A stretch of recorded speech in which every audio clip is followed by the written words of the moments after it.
Hi folks, I'm Alan Watt and this is Cutting Through the Matrix on the 22nd of December 2019. I hope you're all hanging in there in the colder climates that seem to be impervious to the supposed global warming we're having, because the temperatures here have been absolutely frigid for a long time. And I've found that in the last few years, the winters are lasting longer and becoming heavier, in fact, with snow and so on. But right now, it's not just the snow, it's incredibly cold temperatures, often down to about 10, 15, 20 below the freezing mark, and Fahrenheit that is, right? At night. And not much better during the day. I think the other day there it was, it didn't get above the 0 mark. And this occasionally will happen at the end of December into January, although February is often the worst month for being cold, very, very cold temperatures. As I say, the more global warming we get, the colder it is here, and the longer the winters for sure. Mind you, they were spraying like crazy the other day, the trails back and forth across the sky. Where I am, in the Sudbury area, I'm well outside Sudbury. And Sudbury itself only has 2 or 3 planes a day going up and down. The sky was littered with the trails of jets back and forth all over the place. So I won't even go into the things they call. You can, as you quote the actual articles from universities and so on, and people involved on the panels of geoengineering, as they call it, when you quote them, you're called a conspiracy theorist. Isn't it amazing today where the psychological warfare is so great, you're immediately slandered by the establishment or its agencies, just for noticing things. I remember 2 years ago, I was thinking about that too. I was on a show by Stanley Monteith. He had a really good show. He asked me, he says, tell me something about yourself. What made you, he knew I was up there and understanding what was happening and so on, about information. And he says, what made you, or brought you to the stage where you understood things? And I quipped, I joked. I said, well, I think I was born with a form of autism that helped me see the world as it really was. And I don't think he really caught that I was joking about it, but that's how it really is. Maybe you're lucky or unlucky, it depends on how you see it, because ignorance, they say, is bliss. And having knowledge about what's happening doesn't make you terribly happy at times, because you see an incredible evil, and that's the only word I can use, is evil, of powerful institutions and sometimes countries and things that they do. And again, the incredible gain that those at the top of these different institutions and countries gain for themselves financially and for positions of power as they get boosted up a ladder, because there definitely is a big global agenda here. We are so brainwashed. We're brought up to be brainwashed into Plato's Cave, and I used to give talks about Plato's Cave, and then it became awfully popular and everybody started to use it. But the idea is, if you're born in the cave and you can never look backwards to the mouth of the cave, and so all you see is a shadows cast by the firelight on the walls and so on, and the elders will sit and discuss what all these shadows mean, because they haven't got a clue what's outside, or even if there is an outside. To one person gets out and travels about the world and comes back and tells them, and they want to kill him because he's disrupting their belief system of reality. That all the reality is now in jeopardy, and he's threatened to be killed and murdered. Well, that is the real world you're in. Yet we're all in Plato's Cave. We're brought up to be in Plato's Cave. When you go through, and you should take some time and do it, so much of the declassified information on psychological warfare from government agencies, you'd be astonished. Just at that alone, never mind the much, much bigger and deeper and secretive agendas to do with brainwashing you, average citizenry. Because we're targets. Populations are targets of a global agenda, quite naturally. And those at the top want to fill their pockets awfully well as they bring the world into terrible conflicts in order to get the resolutions further along the road to the global governmental system. They have no problem at the top of filling their pockets. In fact, you can see that this was going on even with some of the, like Biden's son in the news, and the money he's been getting for nothing, basically. And the thing is, the people at the top really believe it's their right to plunder you. They honestly do. You have to look into the people who are at the top, and they have a very deep belief that they have the right to plunder you. And there's nothing wrong with it. And that's I could go much, much deeper, but I won't. But we're living in a world today that's on the edge. It's always on the edge, mind you, because we're brought up living in crisis, one crisis after another, financial or war, whatever it happens to be. And as I used to say, when I thought back over the 20th century, even from the 19th century, it was just one crisis after another. People don't know that there was a depression in the 1800s, one in the late 1800s, there had been a few, but in the late 1800s, when three bankers in the US did a similar thing that Soros did much later with Britain, and crashed the economy and plundered it. And then in Britain, for instance, you had wars on the go. The Boer War, they had occupied a good part of India too, and Africa, but they had the Boer War with the Dutch settlers, and because they all wanted the gold and the diamonds and so on. Because those at the head of the Alfred Milner group it was, their kindergarten and so on, they became the Royal Institute for International Affairs - Council on Foreign Relations. They said quite openly that they wanted to take over the world and bring in, they called it a British system. Well, the British folk would probably say, oh, that's quite nice, but it's nothing you do with the British system until you get out the cave and realise that the British system isn't your system. You understand? And nothing's changed. And the group that ran it in Milner's day, often they're their descendants running it today, in fact, some of them. And again, feeling they're very, very wealthy today with the plunder they've got and so on. But that's a rightful place to do it, you see. Is they're helping you all come to a world peace. It's only right that they reward themselves with lots of loot. You understand? That's how they rationalise things. But it's fascinating to, as I say, have the insight into it. So much of it growing up, at least you could glean from books in some of the libraries in Britain. I'm sure they've all gone. Most of the books have gone now, mind you. But back then, you could peruse lots of books put out by under memoirs and so on, and biographies, not autobiographies, of people who were players in the game, the big game for world empire and world control, and they would tell you their goals to do with gaining finances, etc., and having a secure financial system across the planet, as long as they themselves run it, you see. That was part of the plan. But they also believed in really accumulating the world's resources and under a handful, or maybe even a dozen or 24 corporations. Everything that you would need as a nation or a bunch of nations to survive, everything, that's your energy, your food, everything, to be eventually owned by a few corporations. And then you'd have total power over the world, all for peace, you understand. In reality, you'd have billions of people totally subservient to you, and you'd have a massive bureaucracy deciding how many calories would get dished out here, there, and elsewhere. Well, nothing's really changed. It's just more dressed up in scientific terminology today, with many disguises, sustainability, etc., to achieve the same goals. But those at the top, still, of course, and they do have incredible power over everything you need to survive, all kinds of energy. You try and survive in Canada, you could bring where I am, my area here in Ontario, to its knees, where I live, if they forbid you to cut wood, for instance, to heat yourself in the winter. They've done their best already, and lots of folk are quite happy, fork out massive sums of money, either for oil heating for their furnaces or propane in this area. But a standby for so many people, especially in emergencies too.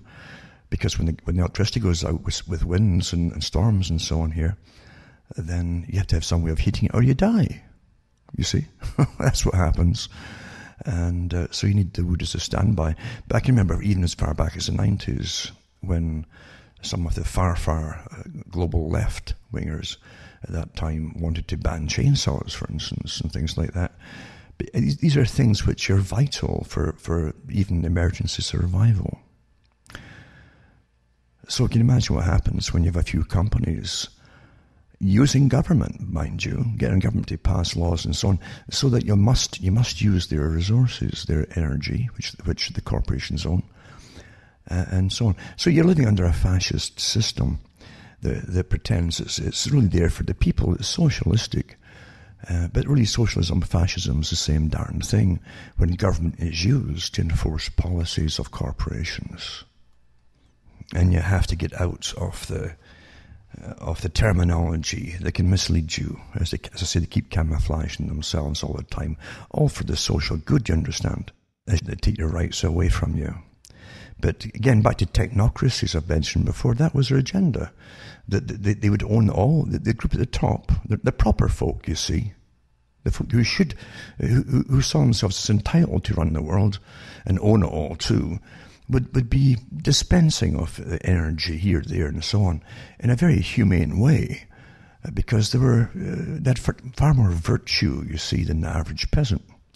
And nothing has honestly changed, except the colluding with so many different sections and paying scientists off to give them the proper propaganda that confuse the general public so you can give up all your rights and so on and just accept it, again, for the greater good and for your own survival.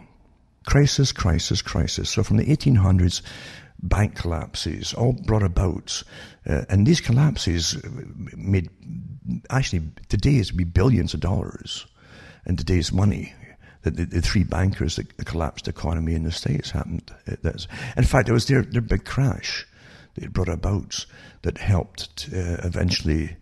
The next part of the con, we need an organization to stop this from happening. And so they gave the Federal Reserve to America, you see.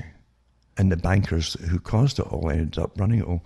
It's quite fantastic to see the cons that go on. And that's what I was talking to Dr. Stanley Monteith about, was how the cons, you can actually see them, how they start them, and how they build to what they want, and step by step by step. The public, who are always in a state of panic or fear, are only seeing the to the end of their nose and no further, because they want to survive. That's a survival mode.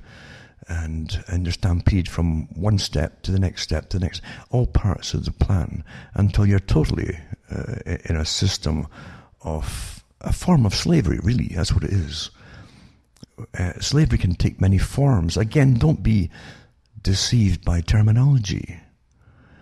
Slavery, remember, was being used. You're being used as an animal by those who own you, by using your labor to do whatever work that the owners wanted done.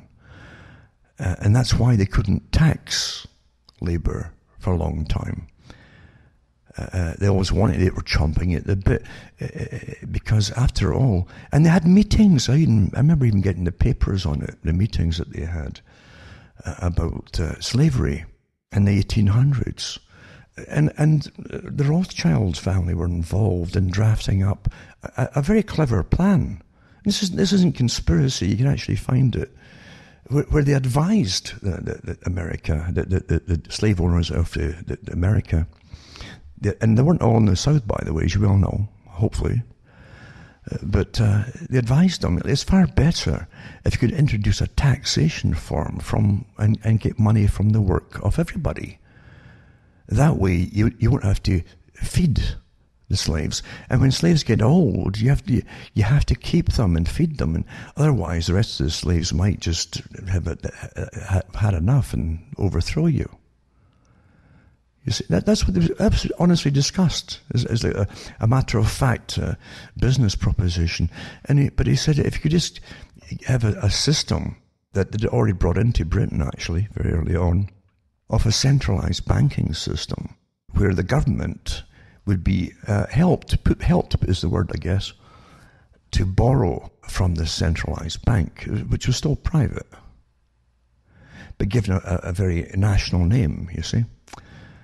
And with a guarantee that the money that was borrowed by the government, for whatever it was, you know, like an example, foreign wars, for instance, would be paid back to the bank that helped fund it all by the bank's right to tax.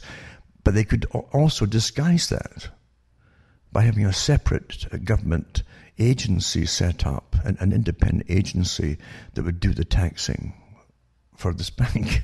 I'm not kidding you. It's fascinating to read this. And then the population would have to pay taxes on their labour, you see.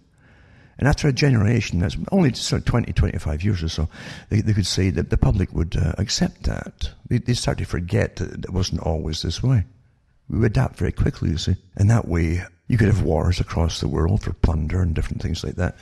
Borrow from the bank to finance it, and the bank would be happy to get it all back in tax collection. It wasn't unusual. That used to be the way in the Middle Ages, when kings and queens, when they didn't have the kind of governments that they have today, the kings and queens would borrow for their treasury or for their armies or whatever it happened to be. And they brought in foreigners to collect the taxes. They would lend the money to the government on the condition that they would literally go round and collect the taxes. Long history of all.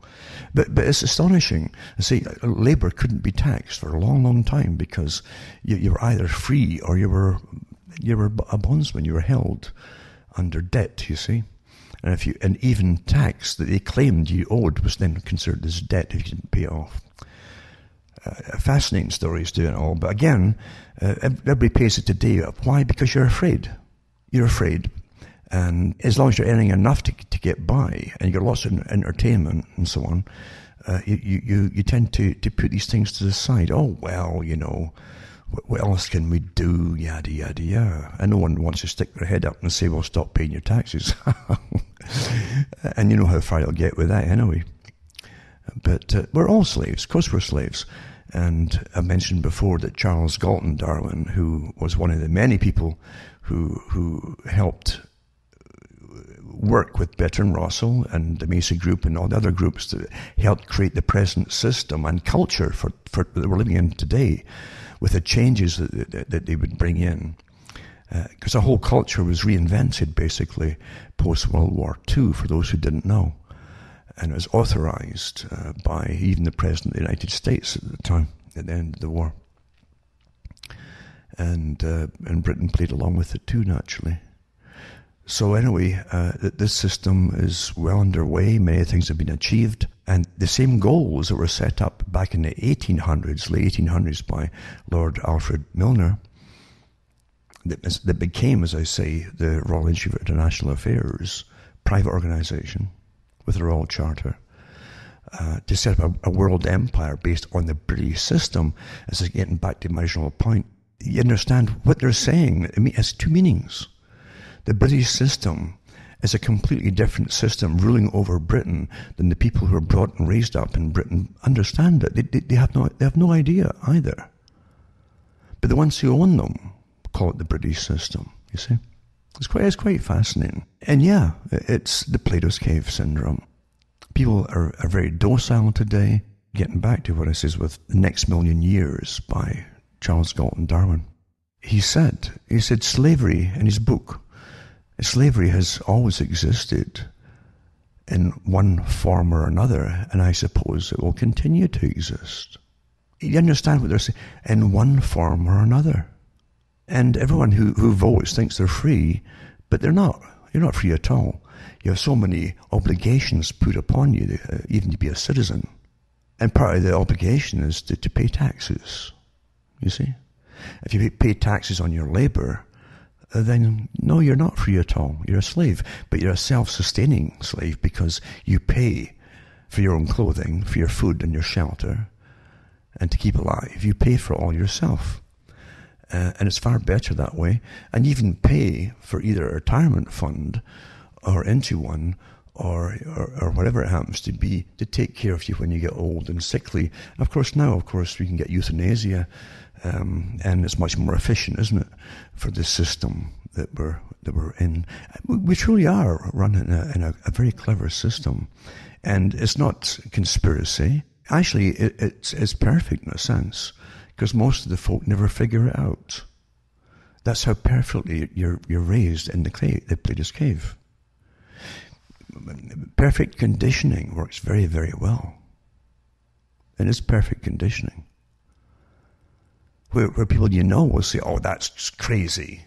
That's crazy, Because it's unthinkable that these things happen, and you're trained to believe things in the way that you do believe. And you might even go off and fight for things, thinking it's all right and true. And many did. That was the way in my generation that thought that was the right way to be, to fight the terrible Cold War of the terrible communist system. Never realizing, of course, that so much of that was bogus too. And those who ran it all, way above you all, were going to use it to bring in a global society with all the learned things from the social Soviet experiment incorporated into the new system. The same thing that they found in the States when they had the Congress sent out the commissions to investigate. I think it was actually the Senate was sent them out, and Norman Dodd was sent out under the Rees Commission to find out why the big tax-free foundations, these really billionaires who owned them, these private families and their private foundations, that financed armies of NGOs and social movements and so on, why they seemed to be promoting communism. Your top capitalists were promoting communism, and eventually, I think it was the head of the Ford Foundation at the time, told them, Norman Dodd, he said, we work to change the culture that eventually the Soviet system and the American system can be blended together down the road. And so the techniques that the Soviet used, they found out what worked and what didn't work, were blended into the system. And I would say we're far more obedient today, especially in America, than they used to be. At one time, Americans individually would stand up when their rights and freedoms were threatened. But today, much, much less so. Much less so. So, again, perfect conditioning works awfully well. And then again, every country under the United Nations had a department after the war, a culture department. Britain, America, Canada, all these different countries, a department of culture. And I used to, when I was young, and at school, I thought, why would you have a department of culture when we are the people and we are the culture? Well, the whole point of it is to change the culture, and committees that work on what they saw as necessary changes that would have to be made in the culture. After the World War II, of course, they planned to destroy the cultures as they'd stood, and especially marriage. That was all the Marxian concepts, again, had to be fulfilled. The communist ones, the end of private property eventually, they hoped to achieve, except for the very, very wealthy.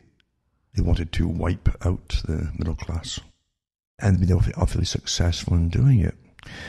They would bring in a form under the guise of free trade, of countries being interdependent, meaning no country could be nationalistic and totally self-sufficient in a peaceful world. So therefore, they make you all interdependent. So for vital things you would need as a nation to survive, you'd have to import them. You wouldn't be allowed to grow them or whatever it happens to be in your own country. And so you'd have to import them. You'd be interdependent. And as far right up to Margaret Thatcher's day, she was pushing the same terminology, interdependence, which obviously meant you at the end of sovereignty. If you need other countries for your basic survival, then you will not be sovereign. And they had articles about that too, giving up sovereignty for peace, etc. The same thing was pushed. The exact same thing was pushed when 9/11 happened. The dust hadn't settled before all the papers on cue at the same time across America and Britain and elsewhere. Would you give up, in the man in the street interview, would you give up personal sovereignty or national sovereignty for safety? I mean, it was all orchestrated in advance. Of course it was. Nothing changes, but agendas go on. It's very sad. To me, it's very sad to look at the old books from, say, the 1970s or even earlier, much earlier, and you see the powerful players who were involved in the big think tanks that also had the ability to set up processes and committees to implement their policies from the think tanks, from the policies they came up with, and to see society being wrecked on cue, step by step by step, including with industry, where they said they would deindustrialize the West. Deindustrialize, you understand? Maurice Strong in Canada, with his biodiversity treaty, etc., part of the same sustainability agenda, was very vocal about the complete deindustrialization of the West and bringing us into a pre-industrial climate, basically, economic climate. So you're talking about subsistence, folks, basic subsistence, austerity. When you see it happening, and you see the people, and you've read their books of the players who helped set it all up, and again implemented, you have no option but to come to the conclusion that this is an agenda. Of course they tell you in their books it's an agenda. The United Nations Agenda 21 is called the United Nations Agenda 21, the agenda for the 21st century. It was also called the Millennium Project. They blended the two together. Now it's the next part is 2030. You see, but the agenda for the 21st century is for all the different things that have to be implemented and working before the century is through. Big changes. The end of rural living, right? With the guys, it'll be unsustainable to have roads in the country where occasional houses are, and houses that don't have nothing to do with farming, so they shouldn't exist there, etc., etc. Get everybody into the cities, and of course, only folk you'll have in the country will be like the Russian elite and the Politburo and all the civil servants who will have their dash house in the country. You see, they'll be paid for by the taxpayer, no doubt. Nothing changes, except actually the occasional person here or there catches on to it. And for every person who has a natural ability to catch on to it and figure things out, you'll have 100 put out there to thwart you. At least, for every person who wakes up by themselves, has an innate ability to do so, that person's a threat. And that person's noticed right off the bat. And there'll be 100 at least, as I say, copycats put out, well-funded, who will use the same material that you're putting out and then spin it off into ridiculous things to discredit the material and the people who put it out, like yourself, who started it off perhaps. And that's called counterintelligence, because knowledge is power, and this kind of knowledge is awfully powerful. And so it doesn't just get along by itself. You must bring in all kinds of confusion into basic data, basic information. And when you bring in all the confusion and the ridiculousness of some of the things that are attached to it, you've got a good chance of discrediting the true information. Oh yeah, you'll be off and sucking blood off people's necks or something like that, or whatever happens to be you understand what I'm talking about, I'm sure. And that's called counterintelligence. Well funded. And when you see people who have books that just churned out more, I've seen people who put more books out per year than I go to the bathroom. Well, of course they don't write them. And as you go through their books, sure enough, whoever really, or agencies that put them together, just take whole chapters of every other book out there by genuine people, throw it together, then put in the spin. That's how it's done, folks. It costs money to do all that. Big money. Big money. Absolutely. Even to get your books promoted across the world takes big money. You got to start thinking about things and stop just following people. Counterintelligence. Counter. You counter the intelligence by ridiculing it eventually. And when you see something that's absolutely ridiculous being promoted by someone, and that person's promoted by other. You got this. These people must see what's going on here. Of course, they see what's going on. There's very little out there today that's genuine. Very little, honestly, absolutely. And other folk were put out of the picture altogether, completely, financially and so on. That's how they generally get you out of the way. And the dirty tricks that go on, you would not believe behind the scenes, because people really want to believe they're free. They truly want to believe that. It's a sad commentary that most folk, and I suppose it's the same with the studies that say were done on revolutions in the past, but most folk go by the statistics of previous experiments, like the US, for instance, in its war for independence, whatever the real cause, and I really have my suspicions about it too. And I think people should have some healthy suspicions about things, of the founders and so on. But they say there was only 3% of the US population at that time. 3%. So you would say three men at that time, 3 men out of every 100 actually partook in the fighting against Britain at that time. So I would imagine that that's a pretty good average of times from other experiences of humanity in different countries for different things too. It's always a small minority who actually do the heavy work, or dying, or whatever it happens to be. But in a society of living today of information and excess data, where I've even read the articles put out by counterintelligence agencies talking about data, overloading the public with data, you see, until they switch off. And then you give them conflicting data. First, it's an image that's very similar to the data, like a duplication. And then you tack the spin onto it, and then more spin. But eventually, you've got opposing mirror image data that causes total cognitive dissonance, they call it. And it works awfully well, this technique. And today, with mass communication, and everyone's carrying their cell phones and so on, and getting the same news from the same sources and so on and so on and so on, it's so simple to do. So simple and very effective. But we're living through an amazing time when we're seeing, they call it a deep state in America. Well, London's got this deep state. Of course it has. I've talked before about assassination squads that MI5 and MI6 have. Remember the movie too, The Good Shepherd, which was very tame in actuality of how things are done in reality. I had to laugh too with the whole the thing about Britain and the Skripal case with the poisoning and all that, and blaming Russia and yada yada yada. And so much evidence has come out since then to really make it a laughing stock to an extent, even though it's serious and deadly and all that. But you can never, ever, ever use your own conscience to judge how far governments are going to go, because they're way, way beyond any conscience of you to get what they want. That's when you start learning about things.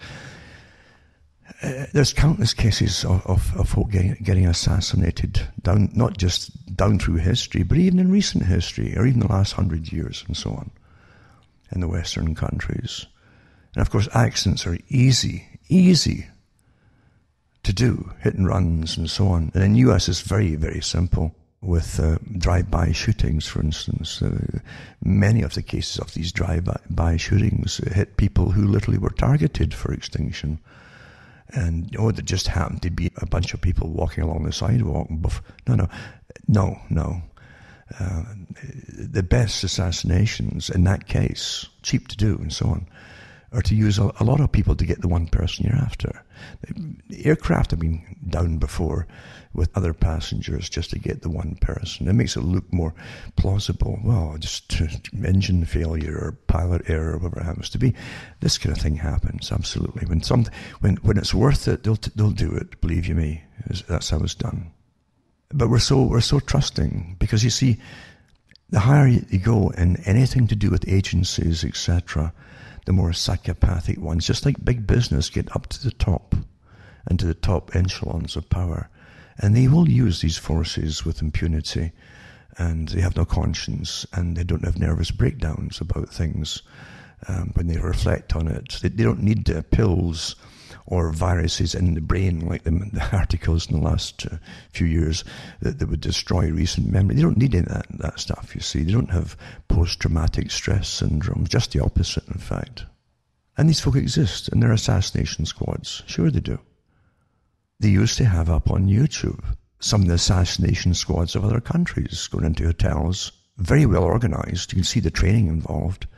As the first little team goes in, blah, blah, blah, sets it up. The second team go in, they go into the room, bump off the person supposed to be bumped off. And the next one, the cleaners go in and clean up any fingerprints and so on. And before then, you see them all going to the airport, picked up on security cameras. Yeah, this happens all the time, this kind of thing. Absolutely. So we've got to grow up. And it's not pleasant growing up from a nice security, the feeling of a child, you see.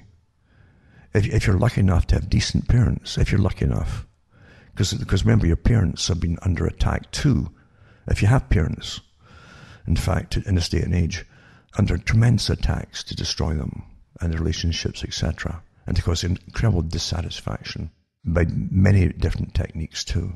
And definitely the children suffer. But if you grew up with a happy childhood, and a good schooling where everything seemed happy, and there were teachings weren't brutes, then you're probably well indoctrinated into the world's all quite nice.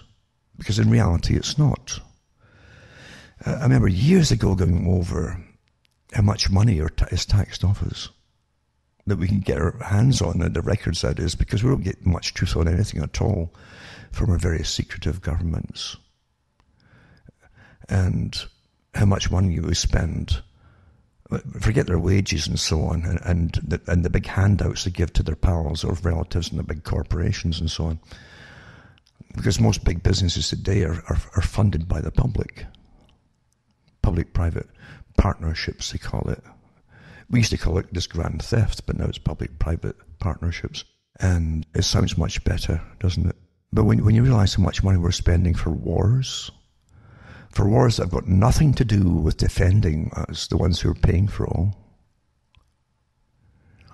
for wars that don't even benefit us with plunder. We don't get the plunder either, like they did in the old days. And it's for other reasons altogether. But when you see where it all goes to, how on earth could you possibly call yourself free? Why would you even vote for such a system as that? And why would you ever believe up any politician when they promise you anything? Really, perpetual childhood brought up by good parents in cotton wool and lots of fairy tales and decent, happy schooling, and you were never hungry, etc., etc. Well brainwashed, well conditioned. But as I've said before, not everyone can handle truth. And we've all experienced it, I'm sure, talking to some people who are nice people. But you see their eyes clouding over because when you give someone truth on something, and you're not berating them like some kind of street evangelist accusing them of anything, but you're just telling them some quiet truth. All truth requires a response from the individual, because just knowing something, makes you have to decide things. We're quite happy to decide things if we don't have to act on anything. But some truths almost demand that you act, even if it's just as something so simple as occasionally telling a person about the same conclusion you've come to on a matter. But when it comes to overloading a person, never overload a person with too much information. They'll switch off quite naturally too. When you've had a lifetime of indoctrination, especially with the drivel that they give you today called news, you really expect them just to say, oh, I understand it all. Okay, thanks for telling me. I've seen over this last while some top reporters who've played the game, because they all play the game too for their own survival. But top ones admitting now that they go into sites for news which they would never have dared to go into before, because you can't get anything real on your main so-called above-board media. It's that bad today. And it truly is. There's also a technique being put into place which folk haven't quite caught on to. It isn't just the banning of factual news, it's the purposes of it. The purpose being you're being trained into a system for a global society, a different society from the one you had when you had a nation. And society is training you into a system, a global system, where you'll be run again by professionals, the experts, the technocrats, basically. And you'll only be told enough to keep the system going. And anything really relevant you will not be told. Very much like the communist system of China right now. Very, very, very similar indeed. Where you don't have to know all these things. They'll tell you what to think about, and they'll tell you what you should know. But they'll definitely, a lot of things will be forbidden to think about or even talk about, etc. And we're seeing that being implemented here now. And so it's for a post-nation state, basically, into a world state. We're being trained. And eventually, very quickly, maybe 20 years maximum, by 20 years, everybody will just accept that what's given, dished out as news, even though there's nothing there, really. But they'll accept it as all being quite normal. And that things that they weren't told, if they ever crept out one way or another, it won't even anger them that they weren't told, that they won't expect to be told anything that really, really matters to them, because you're going into a collectivist society. Now, I'm just going to mention a few articles. I did for once, I got a stack of articles of things I've been thinking about and looking things up and collecting them, because we are going through astonishing times. These are historical events that are happening, and most people are being kept in the dark about it, or treating it like it's unimportant or whatever. Astonishing events are happening. And it's not conspiracy theory when it's out of the mouths of a lot of the people involved in it. It's just amazing, but that's what we're in today. So I'll mention some, of course, that will tie in with a big agenda. When you do realize you're in a system that's to be run efficiently, that was always the goal of technocracy, to run a system efficiently. You couldn't have a democratic system. You might use the illusion of a democracy, but you could never have efficiency and democracy. Couldn't happen. As I mentioned before, people couldn't have all the rights either in an efficient system. In an individualistic system, you definitely, it would never work. You had to be a collectivist society and train the public to be the same, to dress the same, to look the same, to whatever happens to be, to have the same hobbies, same interests, same. And then, of course, you give them the same news, and they won't question it. Well, that's long past that phase. But now it's into the system of not just preventing pregnancy, as they overload you with sex and destroy marriage. Because believe you me, if you can promote sexuality, it's the novelty of the new partners that causes their excitement. That's what they push. You understand that? And so you're never going to be happy with the same partner. That's intentional. It's simple warfare. What makes people bond together? Well, this is what makes them bond together and trust and all the rest of it. How you destroy it? Well, here's how you destroy it. Entertainment, blah, blah. All done, folks. Old news, isn't it? And then, of course, the state picks up, as I say, the problem of fallout from it, from like pregnancy. Well, they'll deal with it. Again, collectively, the taxpayers are forced to pay for these things. If you're not paying for wars and bullets and bombs for big corporations to plunder countries, you're paying for other things too that you've got nothing to do with. And you might be against, in fact. But you're forced to do it. You're coerced and threatened if you don't pay up for these things to be implemented. Now they're going to the phase again for the elderly. And I saw this coming years and years and years ago. And I even give talks denying it. It says, they start first in abortion and get used to that. It's okay, dehumanize a baby into a fetus, a term. and just dehumanize it, and eventually you go for the elderly. Well, they're old and they're just stupid old smelly geezers, Dehumanize them. And then Quebec court invalidates some requirements for assisted death. One of many, many articles. I don't want to depressed people. People want to be happy all the time because the entertainment makes them money. They seek distraction, and distraction generally comes. You don't want to go anything that's really, really serious until people can't go into anything that's serious. Until eventually they got phobias if you hit something serious. Oh no, don't say that. Don't read that article. Oh God, they freak out. And I mentioned before about assisted death and how, again, Quebec really, really pushed it fast and hard and copied the Dutch system, etc. And I mentioned too before about one article I think last week about them holding down an elderly patient who tried to get up as she was being euthanized. This is, again, the dehumanization process, first of all. And then you make it, they're going senile. Well, you see, Canada is now going to the next step, which had to come, where they could actually try and encourage you that if you're going to die or go senile, for instance, within, say, 3 or 4 or 5 years, why not just take euthanasia now? As time goes on, they'll convince the people to go along with that very quickly, because you could be a burden on society. I mean, you feel guilty that you're still living. I'm not kidding you. This is all what's going on right now. So I'll put this article up there. And in Canada, moving to allow human euthanasia for certain diseases and illnesses while bullying hospices to murder patients as part of palliative care.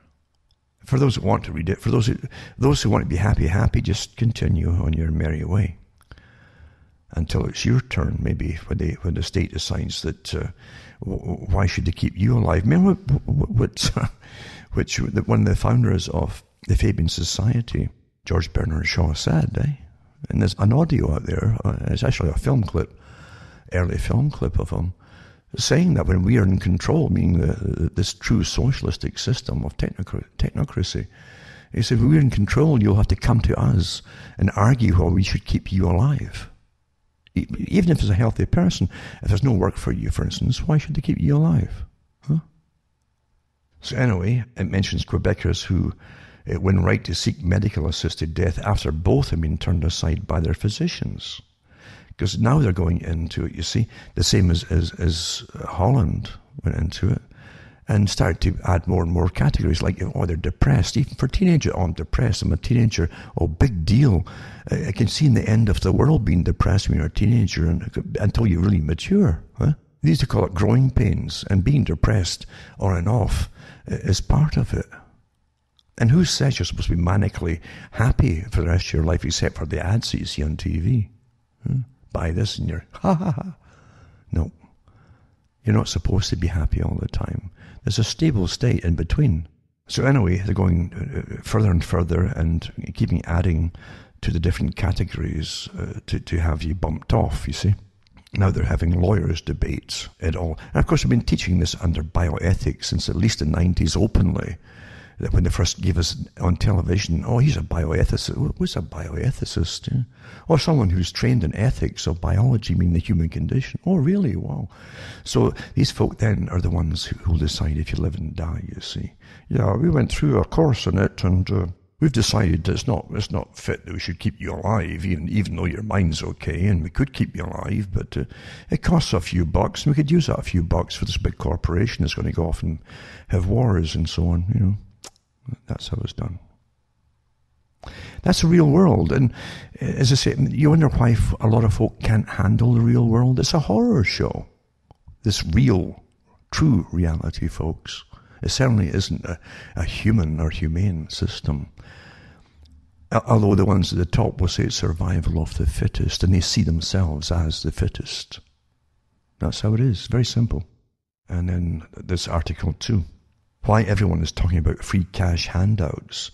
It's an explainer on universal basic income. Most folk don't understand what it is, but again, that's what Bertrand Russell discussed in the 1940s. They'd eventually bring in and they give you credits issued by the states. And now everything's electronic. You issued so many credits, or it doesn't matter what they call it, for money. It's credits, but it's a method of controlling you as well. But it'll be announced, actually, it's a wonderful thing for these folk who will get a guaranteed income for sitting at home and having no work and no purpose and being depressed, you see. And then, of course, down the road, they'll actually have you euthanized for it.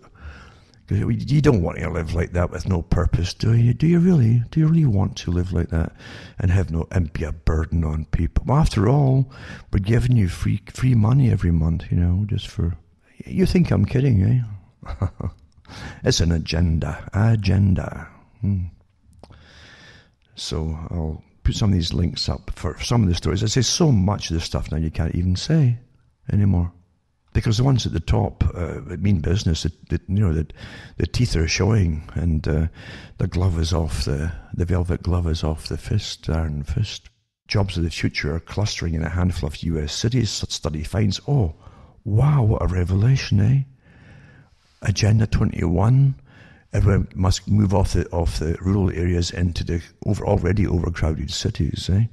And then you had the UN declaration of mega cities and super cities, etc. And then they gave a whole list of, remember the military Department of Defense, the big think tank, I read it on the air years ago, when they said that we'll have the end of the nation states into a global system, but there'll be the closest thing to any sovereignty will be super states, actual states or cities within this world conglomerate.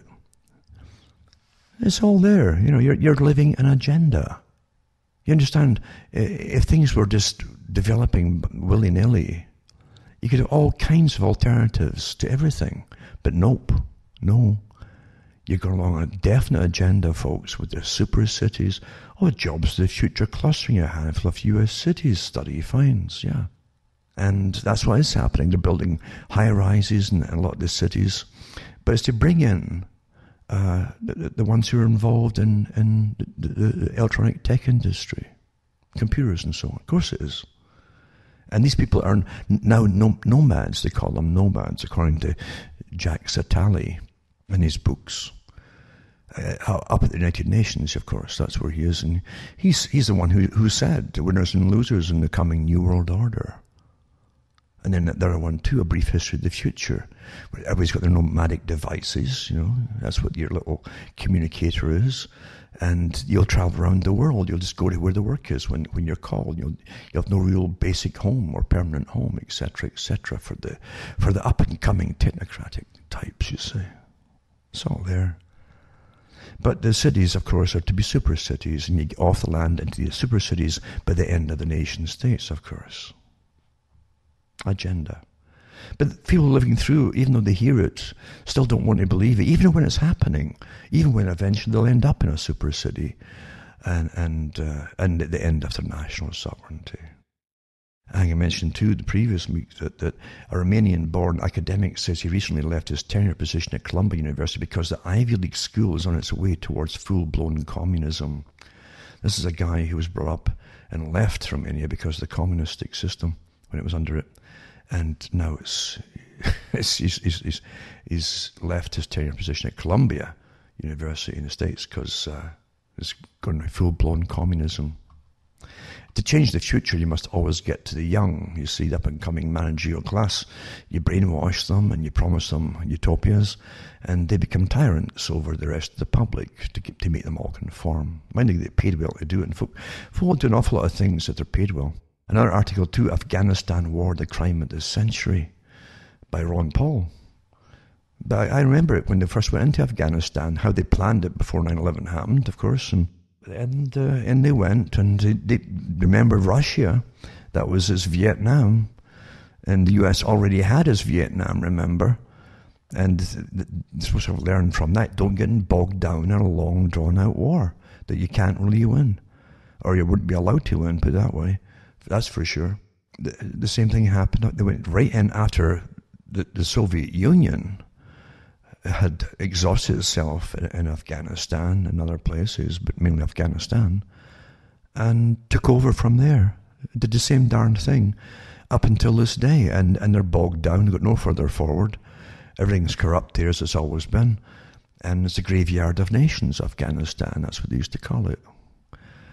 Invaders always get bogged down, exhausted, bankrupt, and that was it. Mind you, the US did. And I hate to say the terms US. The US is just another satrapy of world ownership of their true world rulers. And the US did put in roads to big areas for heavy-duty mineral resources. They built them all and all that. So taxpayers of America, just like Britain did for across India and that, we put in railroads, etc., for the owners of Britain to take all the loot out and the resources. They did the same thing for the US in Afghanistan, and they paid for it all, thanks to the taxpayers. And then they even guarded the convoys of Chinese trucks coming in to take the resources out. It was a deal they'd made with it. It's just astonishing the things that go on, isn't it? Eh? Really. And if you dig into the corporations really that owned it all, it's the same old bunch again that are awfully well known for being involved in heavy-duty mining and minerals. But anyway, this Afghanistan a war crime of this century, I'll put that up too. And it's not bad, it's just the truth. And forget politics or forget Ron Paul and politics, but the facts are the facts as he puts them out there, at least on this particular issue, put it that way. I'll put that up. And then this article too is interesting. Boris, the new Blair, you don't understand how you're presented with people that you're supposed to like or dislike or whatever in politics. It's all built up for them, and they play their parts awfully well. Whoever the politician or leader or pretended leader happens to be, like Boris, amazing guy, this Boris Johnson, as I want to call him, although he's got a long family history from all over part of Europe and elsewhere. It's called Boris, the New Blair. It's by Peter Hitchens, and he gives you some of the personality type of Boris Johnson and the history of him too. Now, and it's true, he's been put in there as the conservative leader of Britain, right? This guy, now remember, he was the mayor of the City of London. If you're the mayor of the City of London, you're part of the folk who own the country, you know. But Boris is good at playing the part of the clown, so he's been put up. It's a change from Theresa May, you know, that's all. It says, he attended the most expensive and snobbish school in the world, which is Eton. He speaks the language of P.G. Wodehouse heroes in a waffly, archaic voice that invites derision, yet he has persuaded legions of the nation's poorest and most deprived people to vote for his Conservative Party, a party they have been brought up to hate. It's really interesting too, there's a lot going on in the Labour Party, and I really don't play politics, because it's all corrupt, but with the Labour Party, and Corbyn's been having trouble for the last 2 years, and it was in the papers as to who was causing the trouble. Because they wanted someone else in, and they got Boris in, and they'd be very similar to what they had. And again, the old alliance of the hands across the water, the pond, between the US and Britain for the next war. And this is what everybody's really uptight about, because it looks like, you know, that's what they're doing right now, is getting ready for the next war for Iran, as we all know. It's well publicised, if you care to look. And it's on the list. It's going to be fulfilled. Everything on the list, every country on the list has to be knocked out in the Stone Age, you see. So behind the clown face of Boris Johnson, of course, he gets elected in as some kind of saviour, because everybody's so sick of Theresa May and the Brexit idea that it's went nowhere. And again, they hammered this archaic system of socialist Labour of Britain. This totally international. Why vote for a system that's going to make you, you know, international? Why would you have a national vote for it to start with? Think about it. But apart from that, he was hammered and hammered by certain factions to split him up and to make the public think that he was really against certain things that were just naughty and bad and nasty. That was all intentional. And remember too that there's a bit of leeway amongst political parties, as Carol Quigley talked about. The ones at the top are allowed a certain amount of competition, but the ones at the top always play the game once they're in. They'll swear allegiance to play the game for the ones who really own the country. Anyway, it says here, What's more radical? A patrician swell. A swell is like a big swell guy, who openly lives in the nation's most famous house with a woman who is not his wife, after a well-publicized life of unfaithfulness to the woman who actually is his wife. Or a lower middle-class ultra-leftist, that's Corbyn, who used to take holidays in East Germany and has an incurable liking for Latin American revolutionaries and unlovable Middle Eastern Islamists. But it's when you look at it from a perspective of just where did the time fly, this is of someone who's pretending now. They've sold you as a conservative. Isn't that amazing? Eh? Boris Johnson, conservative. So it's really something. Peter Hitchens explains it because he was a Marxist too. Everybody was churned out of the universities back in Hitchens' day. It turned out as a Marxist. Why would a country too, and these universities, believe you me, really do exist on big handouts from the government, the taxpayers? Oh, absolutely. Maggie Thatcher went through a lot of derision about that too, when she said, well, we've got to keep subsidising these private places like this because they turn out they're our future leaders who must know each other and meet each other when they're students. And, But here's Peter Hitchens, who went through it, and he became a Marxist. He says, who knows what happened to the revolutionary cause, that it shifted from storming the barracks and the railroad station to infiltrating the TV studio, the school, and the university. I would always go for the cultural and moral action as against the political gesture. And the patrician Tory leader Boris Johnson is a revolutionary, the harbinger of the future.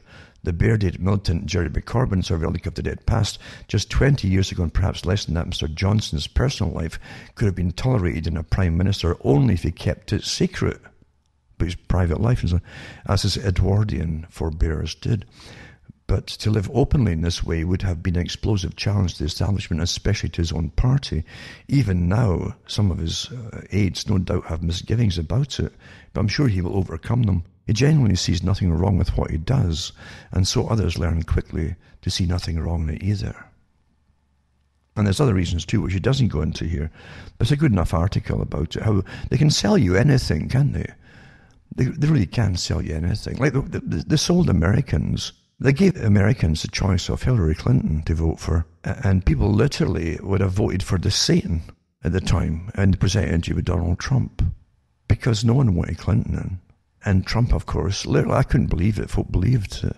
There was no choice for people to vote for in America. In reality, there really wasn't. And the little bits that I listened to and read about from Trump, it didn't make me any pro-Trump or anything, because I listened to what he said at the beginning, before he got in. But much of the stuff he was talking about then, he's done. Right down to even increasing surveillance on every citizen and really helping the research and development for more surveillance equipment in top companies, not just American companies either, by the way. It was rather open to me what was going on there. And now it should be open to everybody. But there was nobody to vote for. But they can really sell you it, can't they? They're awfully good at selling you these fake leaders.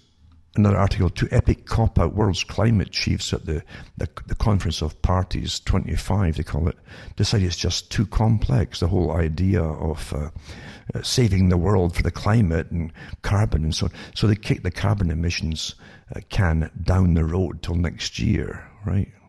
Because they just can't get through what they want to get through to tax us for existing, you see, through this con or carbon dioxide, etc. I'm going to tell you, we really are in Plato's cave, and everything, if you're brought up in the cave, everything will be real to you.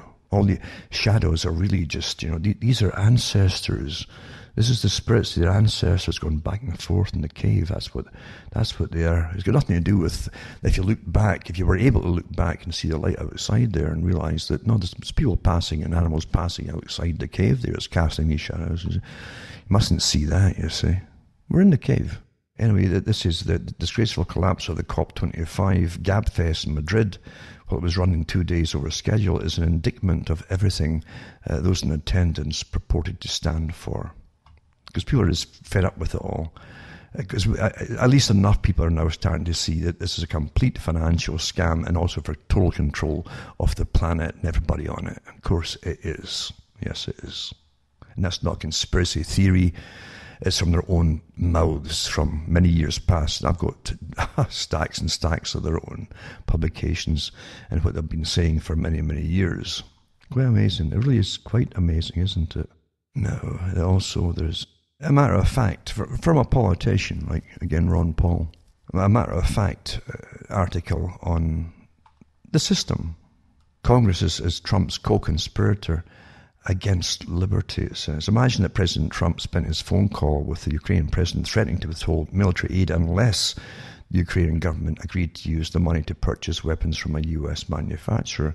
Does anyone seriously think that foreign service professionals and deep state operatives would be so shocked and offended by Trump's request that they would launch efforts to impeach him? Would Congress view this as high crimes and misdemeanors, or applaud Trump for carrying out the one of modern president's supposedly most important jobs, acting as salesman for the American military-industrial complex? But of course, he won't go into the fact, though, the truth.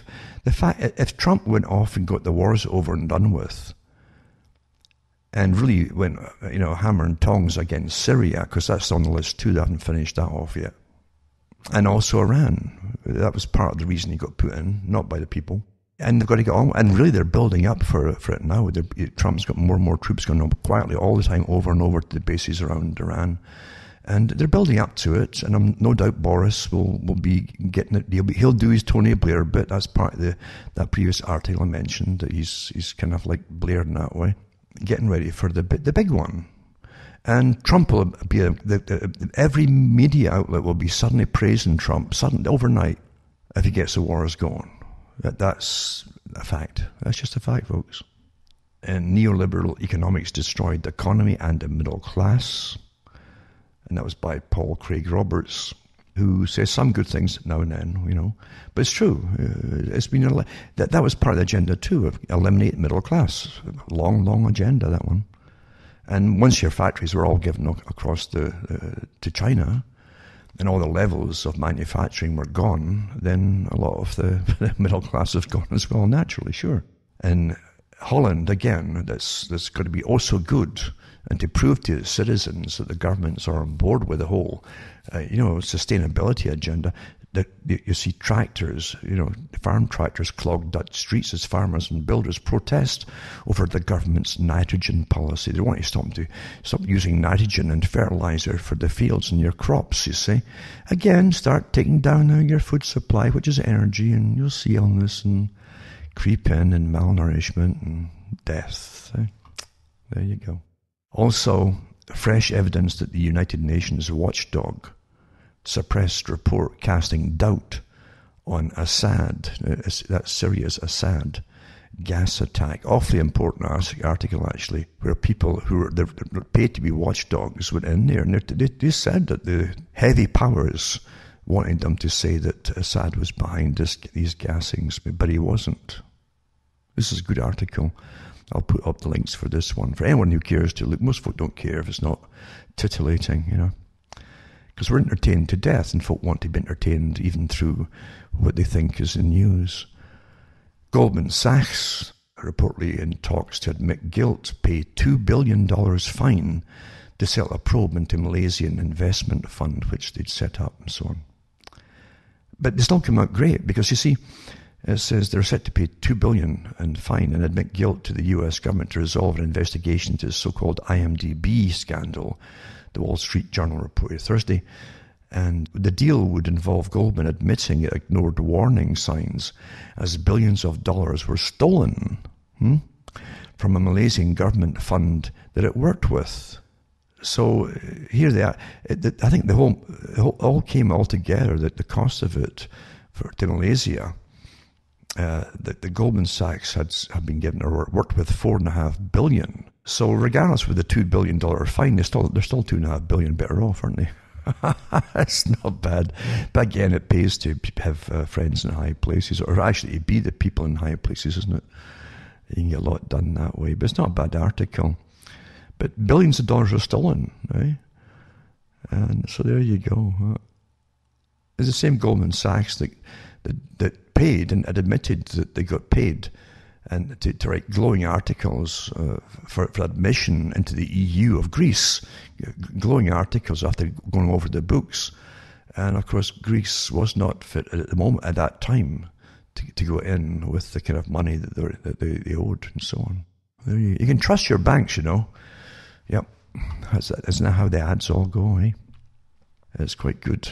And this article 2 is how the war party lost the Middle East. It's called by Patrick Buchanan, that folk love to hate as well. But the article's all right in itself. A lot of facts in it. Facts are important.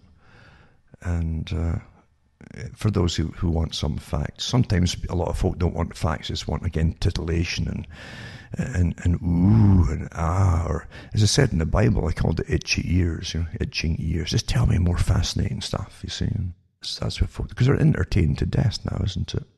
And then we'll go into this one here. And again, which again makes folk wonder about the coming war with Iran. It's got Netanyahu and Pompeo push forward with the US-Israel Defense Pact. Folk are just getting fed up with these wars, obviously. Putin and the Biden Memorial Pipeline to China. Again, another not bad article. Goes through some of the history, going back to 2014. Deals with Ukraine and so on, and pipelines, etc. There's always much more than you hear about for what happens. Generally, there's money behind it all. There's always money behind it. Money for somebody, but never for the general population. Eh? And then what's happening, it's a good lesson to what's left of the world, actually. It says Swedish Justice Ministry manipulated crime statistics, according to a study that's been done and released. How they underreport certain things to try to make the situation look happy. But remember, Sweden has had an awful time of mass migration. And of course there's fallout. I've read some of it myself until they stopped giving you most of the data on it. It's been very quiet in Sweden, according to mainstream media. But here you go. This article is about how the Justice Ministry, they should Justice Ministry, what an oxymoron, isn't it, when it's lying to the people that it's supposed to serve. Plato's Cave, eh? There you go. Back in it again. I guess that's all I'll probably get time for.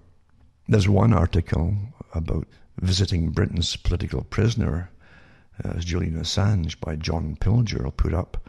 Interesting to see what you go through when you have to visit these high security prisons. It's so demeaning just for the visitors to go in and out of this place. It's just incredible what you see. Never mind the people who are actually in them, but I'll put it up for those who want to peruse it. Anyway, that's my time. Unfortunately, it's short in as always, and I could have gone on for another hour or more if I just read other articles, which it's best not to read these days, because we're living in amazing times. There's so many powerful factions now, very powerful factions that could be terribly dangerous to everyone. We know that. Even down to the wars that are coming up, we know that. The list that was published in the 90s is still there of countries to be taken out. We all know this. These powerful institutions won't stop. They won't stop until they get their wars underway and so on. And out of the wars, the whole world gets changed to the next step, which is all worked out as well. Carl Quigley said that wars will change all participants in the wars. The victors, the defeated, doesn't make any difference. They all get changed along the same road, basically, for what he called a form of planned progress. Anyway, from myself, Alan Watt from Ontario, Canada, it's good night. May your God or your gods go with you.